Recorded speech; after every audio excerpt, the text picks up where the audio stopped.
नमस्कार, KTV news में आपका स्वागत है। मैं माधवी और आइए नजर डालते हैं शहर की प्रमुख सुर्खियों पर।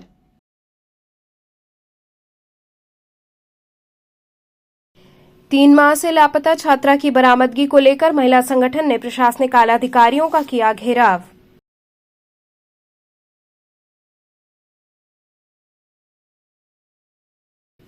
विश्वनाथ मंदिर के येलो जोन में जर्जर भवन गिरने के बाद नगर निगम टीम सक्रिय। 25 जर्जर भवनों के बाहर नोटिस चस्पा, मलबा हटाने का कार्य जारी।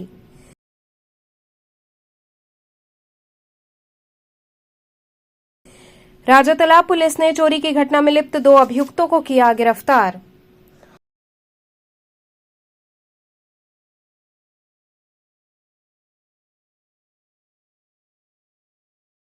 और वाराणसी में तेजी से बढ़ रहा गंगा का जलस्तर, 5 सेंटीमीटर की गति से हो रही बढ़ोतरी। अब खबरें विस्तार से। 3 माह से लापता छात्रा की बरामदगी को लेकर महिला संगठन ने प्रशासनिक आला अधिकारियों का घेराव कर नारेबाजी की।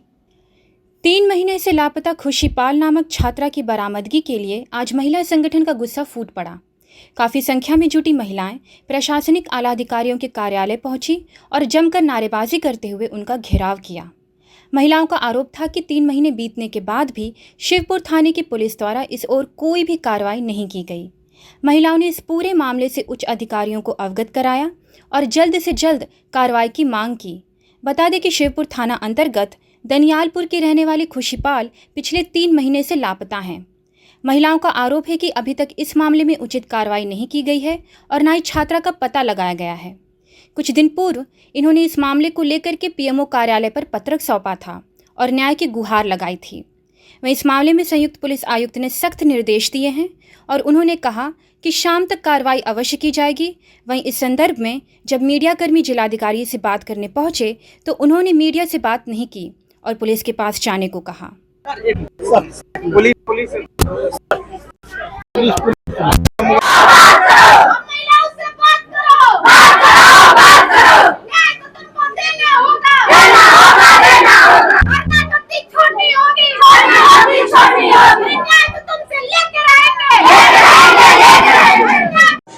लड़की गायब है और घर वाले गंभीर आरोप लगा, तो क्या कुछ मामला रहा है? देखिए, आज इन लोगों ने आया है, इनको ये आक्रोश था। टाइम 3 महीने ऊपर हो गया, अभी तक बरामदगी नहीं है।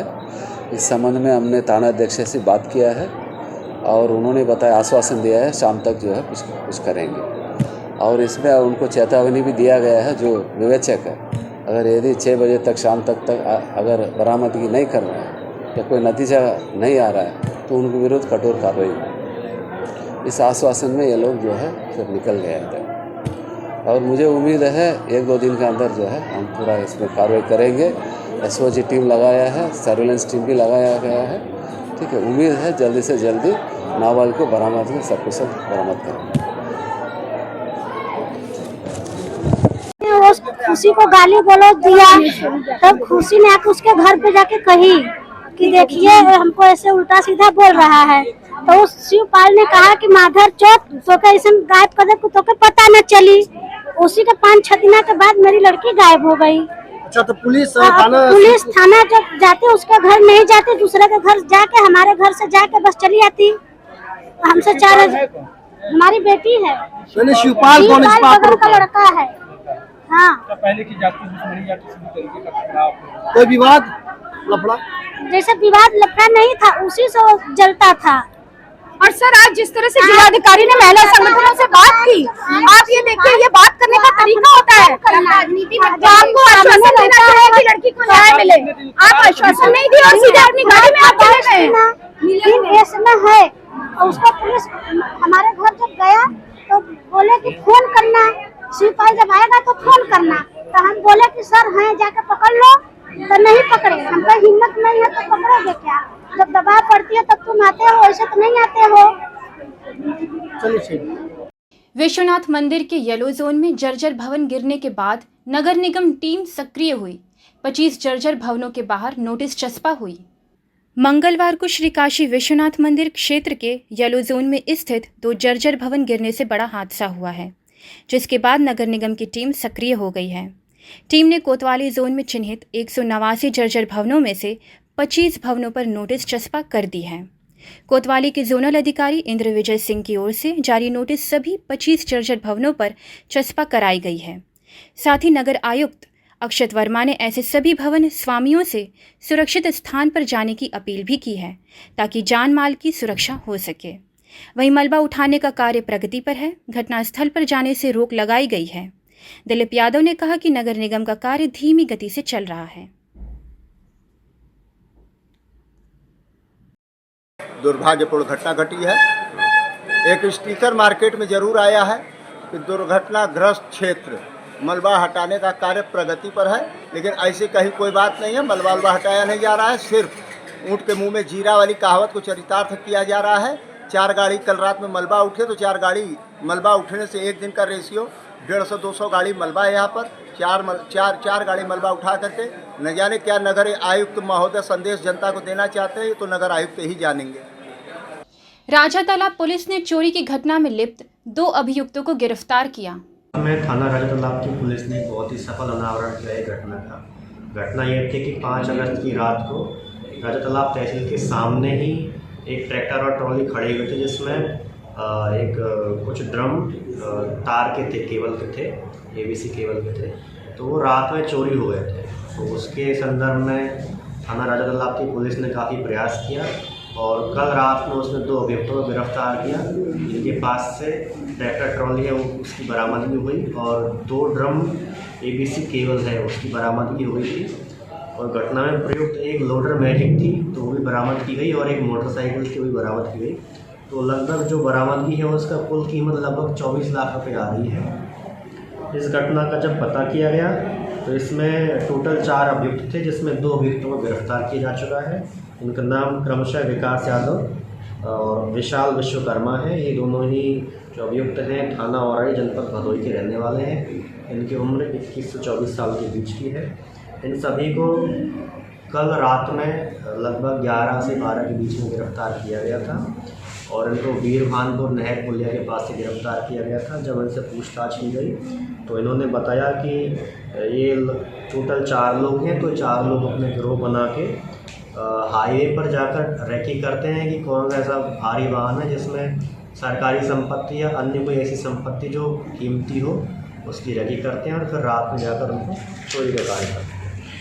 तो एक बहुत अच्छा ये वर्कआउट हुआ है और हम पूरा प्रयास करेंगे कि जो अभियुक्त वांछित हैं उनकी गिरफ्तारी जल्दी से जल्दी। क्या इनके खिलाफ और मुकदमा था इसके पहले आपराधिक प्रवृत्ति के किया था सर? 4 हैं क्या इनकी? हाँ, एक मुकदमा इनके विरुद्ध 117/24 है, 379 चुनाव। और टीम को इसके लिए कुछ इनाम? इसके लिए मैं जो टीम है उसको 5,000 रुपये की इनाम घोषणा करता हूँ। जी धन्यवाद। वाराणसी में गंगा उफान पर है। जलस्तर में तेजी से वृद्धि जारी है। 5 सेंटीमीटर की गति से बढ़ोतरी हो रही है। वाराणसी में गंगा उफान पर है। शीतला मंदिर डूब गया है। पूजा ऊपर से हो रही है। घाटों के संपर्क एक दूसरे से टूट गए हैं। आरती स्थल भी बदल दिया गया। गंगा के जलस्तर में 5 सेंटीमीटर की गति से बढ़ोतरी हो रही है। घाटों की सीढ़ियां डूब गई हैं। इसके चलते मणिकर्णिका, हरिश्चंद्र घाट पर शवदाह और दशाश्वमेध की गंगा आरती का स्थान बदल गया है। जलस्तर बढ़ने से सभी घाट पूरी तरह से जलमग्न हो गए हैं। प्रशासन ने सभी आरती समितियों को घाट पर आरती न कराकर छत या किसी ऊंचे स्थानों व सांकेतिक आरती कराने के निर्देश दिए हैं। गंगा का जलस्तर 67.10 मीटर पहुंच गया है। अगर यही स्थिति रही तो खतरे का निशान पार हो जाएगा, जिससे स्थिति काफ़ी भयावह होगी। अभी से ही घाटों पर लोग सतर्क हो गए हैं। चौकियां हटा दी गई है।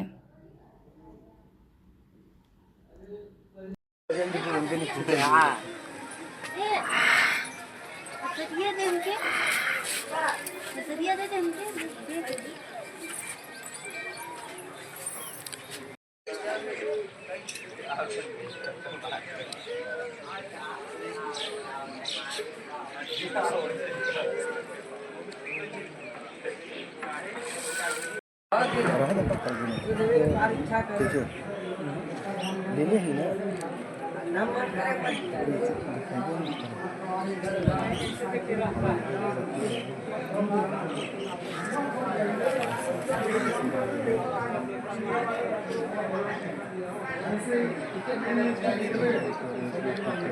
सकते हैं पिछले 2 से 3 दिनों में माँ गंगा के जल स्तर में व्यापक वृद्धि हुई है और करीब हम समझते हैं 5 से 6 फीट पानी पर डे के हिसाब से बढ़ रहा है। अभी कल रात तक माँ गंगा शीतला मंदिर के सीढ़ियों तक थी और आज सुबह तक माँ पूरा शीतला भी जलमग्न हो चुकी है। घाटों किनारे तो आप देख ही सकते हैं जितने पंडाल पुरोहित नाविक या जितने दुकानदार हैं सबके लिए बड़ा चिंता का विषय क्योंकि पानी लगातार आई जा रहा है और ये कितना बढ़ेगा ये कोई नहीं बता पाएगा। क्या आरती कहाँ हो रहा है? आरती तो स्थल 3 बार बदलने के बाद कल रात से छतों पे हो रही है। अगर देखते हैं 1-2 दिन के अंदर इसको पानी आ जाएगा तो ऊपर वाले छतों पे आरती छपाती होगी। बांग्लादेश के हालात को देखते हुए बीएचयू प्रशासन ने परिसर में रह रहे विद्यार्थियों को छात्रावास में निःशुल्क रहने की अनुमति दी। काशी हिंदू विश्वविद्यालय ने बांग्लादेश में स्थिति सामान्य होने तक देश के उन विद्यार्थियों को विश्वविद्यालय के छात्रावासों में निःशुल्क रहने की अनुमति प्रदान की है जो फिलहाल बीएचयू परिसर में ही रह रहे हैं तथा अपना कोर्स पूरा कर चुके हैं। सामान्यतः कोर्स पूरा होने पर विद्यार्थियों को हॉस्टल खाली करना होता है और तय अवधि से अधिक रहने पर गेस्ट शुल्क का भुगतान करना होता है। बांग्लादेश की वर्तमान स्थिति के मद्देनज़र विद्यार्थियों के हित में यह निर्णय लिया गया है। अंतर्राष्ट्रीय केंद्र के समन्वयक प्रोफेसर SV राजू ने बताया कि कोर्स पूरा करने वाले विद्यार्थियों को हॉस्टल छोड़ने पर वापस बांग्लादेश जाने में आने वाली चुनौतियों को देखते हुए यह फैसला किया गया है। उन्होंने बताया कि विद्यार्थियों को हर संभव सहायता उपलब्ध कराई जाएगी और वे स्थिति सामान्य होने तक छात्रावासों में रह सकते हैं। प्रतिवर्ष सैकड़ों की संख्या में अंतर्राष्ट्रीय विद्यार्थी काशी हिंदू विश्वविद्यालय के विभिन्न पाठ्यक्रमों में प्रवेश लेते हैं। इनमें बड़ी तादाद में बांग्लादेशी विद्यार्थी भी होते हैं जिनमें से अधिकतर बीएचयू के छात्रावासों में रहते हैं। ये बीएचयू गवर्नमेंट की तरफ से जो ये निर्णय लिया गया है, आप लोगों को जैसे 40 छात्र जो है पास हो गए हैं और हॉस्टल उनको छोड़ना था, लेकिन जो अभी घटना घटी है वहाँ पर, इस बारे में क्या क्या बीएचयू आपको फैसिलिटीज़ दे रही है? और बांग्लादेश में अभी जो प्रॉब्लम हुआ है वो जो वायलेंस हो रहा है उसमें बांग्लादेश में जब स्टूडेंट जाएंगे तो बहुत ही दिक्कत होगा उससे, इसलिए बीएचयू के जो ये सपोर्ट है इसके लिए हम बहुत बहुत धन्यवाद जनाएंगे क्योंकि अब बांग्लादेश के स्टूडेंट जा नहीं पाएंगे, जाएंगे तो बहुत अब सरकार भी नहीं है बांग्लादेश में, इसलिए बहुत ही दिक्कत होगा। और बांग्लादेश में अभी आज थोड़ा सा ठीक है, तो कल बहुत ही दिक्कत हो रहा था, कल बहुत ही बुरा हाल था बांग्लादेश का क्योंकि बांग्लादेश का जो प्रधानमंत्री था वो इस्तीफा ले लिया, इसलिए बहुत ही दिक्कत है। आपकी पढ़ाई कंप्लीट हो गई है? मेरा पढ़ाई अभी तक कंप्लीट नहीं हुआ है, मैं BA ऑनर्स में हूँ, 2nd ईयर में हूँ अभी। काशी हिंदू विश्वविद्यालय की तरफ से क्या क्या फैसिलिटीज़ आपको दी जा रही है? काशी हिंदू विश्वविद्यालय में हम तो अभी इंटरनेशनल बीएचयू जो है न्यू इंटरनेशनल प्रोजेक्ट में रहते हैं और जो अभी साल जिसका ख़त्म हो गया है कोर्स वो अभी चले जाते हैं, तो बीच में जो सपोर्ट कर रहा है क्योंकि बीच में बोला गया है कि जिसका कोर्स ख़त्म हो गया है इसको अभी कुछ समय तक रहने के लिए दिया जाएगा, जितने दिन तक बांग्लादेश में ठीक नहीं होता है। क्योंकि आप बांग्लादेश से बिलोंग करते हैं, जैसे शेख हसीना 15 साल वहाँ पर जो है राज की थी, एकाएक ऐसा तख्ता पलट में क्या ऐसी कमियाँ थी वहाँ पर, कुछ ऐसे बता सकते हैं? नहीं, पहले तो कोटा आंदोलन हो रहा था, फ्रीडम फाइटर्स जो है उसे 30% कोटा दे रही थी, तो इसलिए जो टैलेंटेड स्टूडेंट रहता था उससे जॉब नहीं मिल रही थी ना, वो इसलिए जो टैलेंटेड जो जनरल स्टूडेंट था वो कोटा आंदोलन के कोटा के लिए प्रोटेस्ट कर रही थी, तो उसके बाद जो चलते समय में जो बहुत सारे स्टूडेंट मारे गए उसके लिए जो प्रधानमंत्री था इसके लिए प्रोटेस्ट किया। वहाँ पर सेना इस समय जो है सरकार को संभाल रही है, क्या लग रहा है कि आने वाले समय शेख हसीना फिर से वहाँ पर प्राइम मिनिस्टर बनेंगी? वैसे तो नहीं लग रहा है अभी जो हाल है बांग्लादेश का, क्योंकि सेना भी है और जो ज़्यादा स्टूडेंट जो साधारण लोग हैं सब चाह रहा कि कोई नया आए और देश को अच्छी शांति से रखे। Just last night, some terrorists attacked a village which is located my house to 7 kilometer distance. They attacked and burned minimum 100 family. So now the situation. How many people died in Bangladesh? Not died, but just killing, just how do I say? Just burning the house, temple. And they declared if you move and go, you have to go outside in Bangladesh and That's Banaras Hindu University, which types of facilities providing you? they provide the university provide stipend per month 6,000.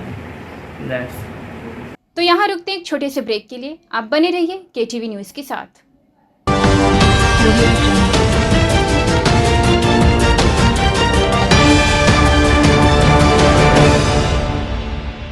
खबरों से जुड़े रहने के लिए हमारे channel KTV Varanasi को subscribe करें और लेटेस्ट अपडेट्स के लिए बेल आइकन को प्रेस करें।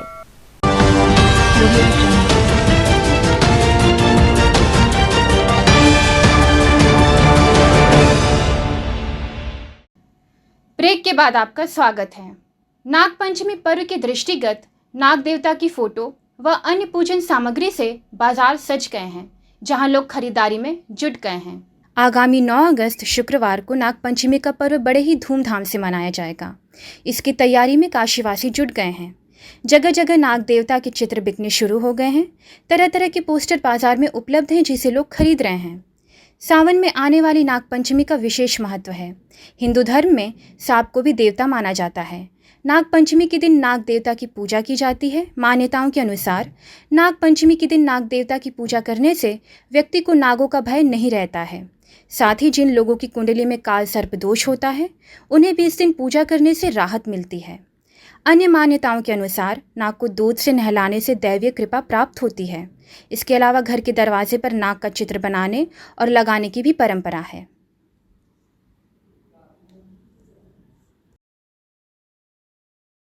नागों की बिक्री 9 तारीख को क्या है, नाग पंचमी है। ये हिंदू रीति रिवाज से नाग पूजा होता है, जो बनारस और नेपाल में ज्यादा प्रचलित है, और उसी चक्कर में ये सब आज बिक्री हो रही है। ये 9 तारीख को है। तो क्या है, किस तरह की परंपरा है ये? इसमें नाग भगवान का पूजा होता है, वासुकी जी का पूजा होता है। इससे परिवार में सुख शांति है। इससे परिवार में सुख शांति बनी रहती है, नाग दोष से मुक्ति मिलती है। जिसको वो होता है ना, नाग को पूजा करना पड़ता है, उसके लिए होता है ये नाग पंचमी होती है। पंचमी तिथि को इसका पूजा होता है। मां विंध्यवासिनी पदयात्रा समिति के सदस्य पालकी शोभा यात्रा निकालकर मां विंध्यवासिनी के दरबार के लिए रवाना हुए। विंध्यवासिनी पदयात्रा समिति की ओर से हर वर्ष की भांति इस वर्ष भी लक्खी चौतरा चौक बाल माता मंदिर से मां विंध्यवासिनी की भव्य पालकी शोभा यात्रा निकाली गई। इस अवसर पर मां की दिव्य झांकी सजाई गई और फूलों से सुसज्जित पालकी में मां को विराजमान किया गया। इसके बाद पूजन आरती के पश्चात शोभा यात्रा निकाली गई, जिसमें सभी भक्त हाथों में ध्वजा पताका लिए मां का जयकारा लगाते चल रहे थे। आयोजकों ने बताया कि वो पदयात्रा करते हुए मिर्ज़ापुर स्थित मां विंध्यवासिनी के दरबार पहुंचेंगे, जहां पर मां का विधिवत दर्शन पूजन किया जाएगा। उन्होंने बताया कि कई वर्षों से उनके द्वारा आयोजन किया जा रहा है।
काशी धाम जा रहे हैं पैदल यहाँ से। हम लोग यहाँ से हम लोग हर साल जाते हैं। हर साल हम लोग देवी कोठा से यात्रा लेके विंध्याचल पैदल जाते हैं। उसी क्रम में इस साल भी हम लोग जा रहे हैं। बोल साचे दरबार की। ये यात्रा कहाँ से कहाँ तक जाएगी, क्या कहाँ से निकली है? से चल के माँ विंध्यवासिनी के दरबार पैदल जाती है पद यात्रा, हर वर्ष के आती है।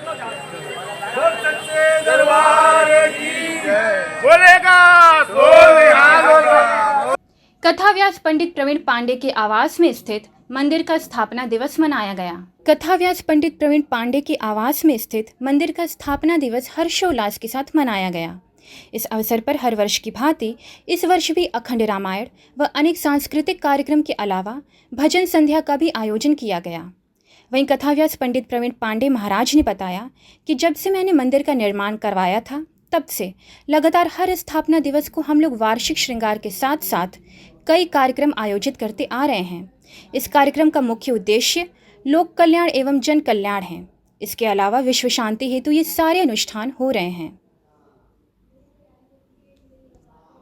किस तरह का कार्यक्रम है, क्या उद्देश्य है? जी, आज मेरे यहाँ जो है वार्षिक श्रृंगार है, जो आज के ही दिन हम इस मंदिर का स्थापना हुआ था। मेरे जो राधा कृष्ण हैं, तो प्रत्येक वर्ष के जो जैसे हम लोग अपने बच्चे का बर्थडे मनाते हैं और उसी तरह से मेरे लिए तो भगवान सबसे उत्तम है, तो उन्हीं का उत्सव मनाते हैं जिससे प्रभु की सदैव कृपा बनी रह सकते। जो विगत कितने वर्षों से आपका जी, यहाँ तो मैंने तो पहले ब्रज में रहता था तो वहाँ बनाता था, लेकिन अपना निवास जब यहाँ मैंने काशी में बनाया वृंदावन के बाद, तो यहाँ 3 वर्ष हुआ है। अब ये तृतीय वर्ष है, तो तृतीय वर्ष से लगातार चलता है जो है। कितने लोग आ रहे हैं गुरुजी, क्या है कार्यक्रम? आने जाने वाले तो दर्शनार्थी आ रहे हैं, 10-20-50 आ रहे हैं, जा रहे हैं। भगवान में मौसम भी देख रहे हैं कि बरसात का समय है भगवान, लेकिन आते और जाते निकलते रह रहे हैं। इसी का कल भंडारा है, तो भंडारे में सभी लोग एकत्र रहेंगे। आज तो सब आते जाते रह रहे हैं, कल एकत्र रहेंगे। किस निमित्त कर रहे हैं गुरुजी, क्या? तो ये मेरा पहले है, देखिए हम सनातनी हैं और वैष्णव हैं, तो वैष्णव का मतलब होता है कि जितने भी लोग मेरे अपने शिष्य हैं वो मेरा परिवार है, तो मेरे परिवार के जितने भी सदस्य लोग जुड़े हैं तो उनका कल्याण हो, इसलिए मैं सबको एकत्र करके जोड़ना चाहता हूँ कि सब लोग जुड़े रहें, जिसके कारण भगवान से जो जुड़ा रहता है तो ये सत्य है कि वो व्यक्ति को कभी कोई परेशानी नहीं होती। हमारे जीवन में कोई बाधाएं उत्पन्न होगा तो मैं भगवान का पूजा मुझसे वर्जित हो जाएगा, तभी मुझसे कुछ होगा। तो वो कार्य मैं नहीं करूँ कि जिससे मुझे कोई समस्या उत्पन्न हो, इसलिए मैं सबको जोड़कर और यह कार्य करता रहता हूँ। और साथ में बांग्लादेश पे इतनी इस समय परिस्थितियाँ उत्पन्न हुआ, तो भगवान आज जो मेरे यहाँ रामचरितमानस का पाठ हो रहा है, इस निमित्त की भगवान मेरे देश जहाँ पर भी कहीं ऐसी स्थितियाँ उत्पन्न हो, भगवान उनको सबको बल दें और सबको बुद्धि दें कि सब लोग शांतिपूर्वक सब एक दूसरे से भाईचारा मिलकर अपने देश का विकास करते रहें, अपने जन का विकास करते रहें। यही मेरा उद्देश्य। श्रावण के महीने में काशी में बाबा विश्वनाथ की नगरी में यही कार्य मेरा होता है। गरीबी से आत्महत्या करने वाले ई रिक्शा चालक की पत्नी ने ई रिक्शा यूनियन कार्यालय पहुंचकर न्याय की गुहार लगाई। 2 अगस्त को हरुआ ब्लॉक के चक्का गांव निवासी श्रीनाथ प्रजापति, जो एक टोटो चालक थे, गरीबी और महंगाई की मार नहीं सह पाए और आत्महत्या का रास्ता चुन लिया। श्रीनाथ प्रजापति के परिवार में उनकी पत्नी, 6 बेटियां व एक 6 माह का बच्चा है, जिसके बाद श्रीनाथ प्रजापति की पत्नी अपने बच्चों के साथ अखिल भारतीय ई रिक्शा चालक यूनियन के तेलियाबाग कार्यालय में अपनी समस्या बताने और मदद की आस लेकर पहुंची। अखिल भारतीय ई रिक्शा चालक यूनियन के अध्यक्ष प्रवीण काशी ने यूनियन की तरफ से श्रीनाथ प्रजापति के परिवार को आर्थिक मदद करने की बात कहते हुए आश्वासन दिया। वहीं मृतक की पत्नी ने बताया कि वह बनारस के सांसद व प्रधानमंत्री एवं प्रदेश के मुख्यमंत्री योगी आदित्यनाथ से प्रार्थना करती हैं कि सरकार की तरफ से सहायता परिवार और बच्चों को मिल सके, जिससे बच्चों की पढ़ाई पूरी हो सके। संतारा देवी ने बताया कि पति की कमाई कम होने के कारण परिवार के भरण पोषण एवं बेटियों की शादी को लेकर हमेशा तनाव में रहते थे, जिसके बाद उन्होंने खुदकुशी कर ली। कैसे आपके पति एक्सपायर कर गए, क्या करते थे? रिक्शा चाहिए, टोटो चला रहा था। अच्छा, कैसे एक्सपायर हो गए? बीमारी था या छुट्टी था? अच्छा, कितने बच्चे आपके? 7 बच्चे। क्या बेटी है? बेटी है, एक लड़का है। कितने बच्चे हैं? 7-8। तो अब क्या चाहती है आप? आप चाहते हैं आप लोग हमारी मदद करिए, बस हम लोग को कैसे फंसे सकते हैं। पढ़ाई लिखाई लोग कैसे होगा? हम पढ़ाई लिखाई के लिए मदद करेंगे आप। 2 तारीख को ई रिक्शा चालक हरहुआ चक्का गांव के श्रीनाथ प्रजापति जी ने कमाई कम होने, गरीबी के कारण जो ई रिक्शा चलाते थे उससे उनका परिवार का पालन पोषण नहीं हो पा रहा था, उन्होंने एक बहुत बड़ा कदम उठाया उन्होंने अपना जीवन ही समाप्त कर लिया, उन्होंने आत्महत्या की राह चुन ली। हम लोग जो है ई रिक्शा चालक यूनियन इस परिवार के साथ पूरी तरीके से खड़ा है।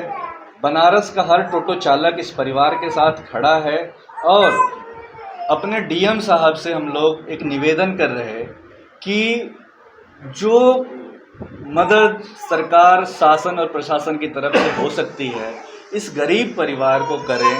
इनके गोद में छोटा सा बच्चा आप देख रहे हैं, दूध मुहा बच्चा है, अभी उसकी 6 महीने का है वो। ये छोटी छोटी बेटियां हैं। समाज की भी जिम्मेदारी है, समाज के लोग भी इसकी मदद करें इनकी।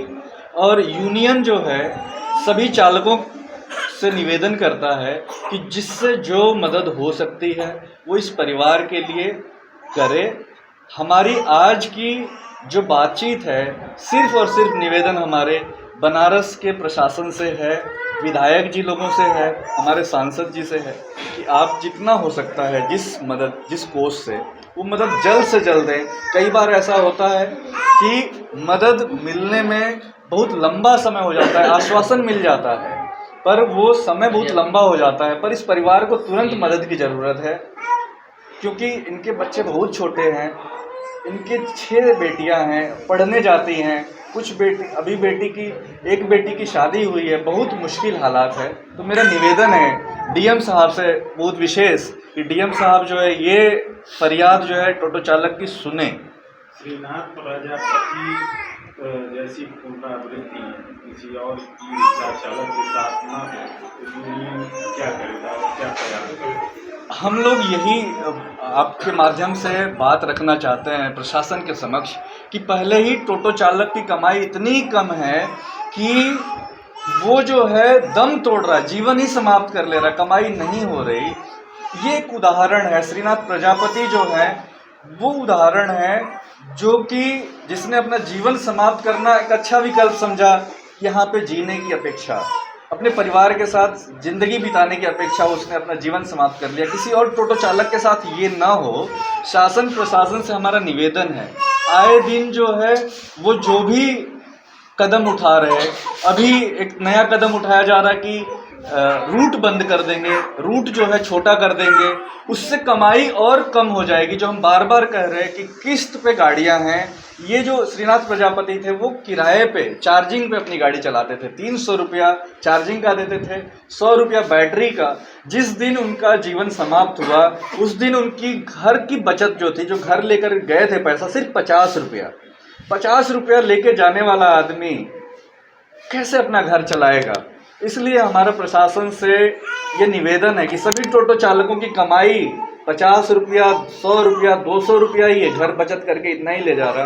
कृपया जो है उसको जो भी नियम कानून है वो ऐसा बनाया जाए जिससे अपना वो जीवन यापन, अपने परिवार का भरण पोषण ठीक से कर सके। तो चलते चलते पुनः नजर डालते हैं शहर की प्रमुख सुर्खियों पर।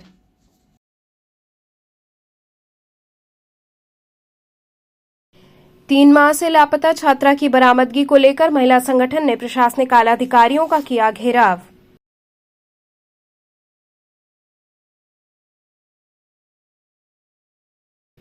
विश्वनाथ मंदिर के येलो जोन में जर्जर भवन गिरने के बाद नगर निगम टीम सक्रिय। 25 जर्जर भवनों के बाहर नोटिस चस्पा, मलबा हटाने का कार्य जारी।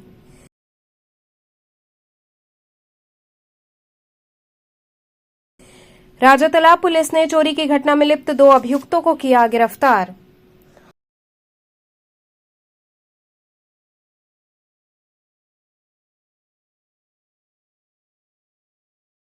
और वाराणसी में तेजी से बढ़ रहा गंगा का जलस्तर, 5 सेंटीमीटर की गति से हो रही बढ़ोतरी।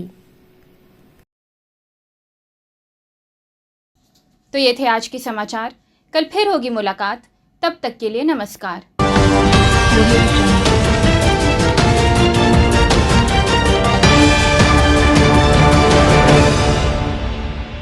खबरों से जुड़े रहने के लिए हमारे चैनल KTV वाराणसी को सब्सक्राइब करें और लेटेस्ट अपडेट्स के लिए बेल आइकन को प्रेस करें।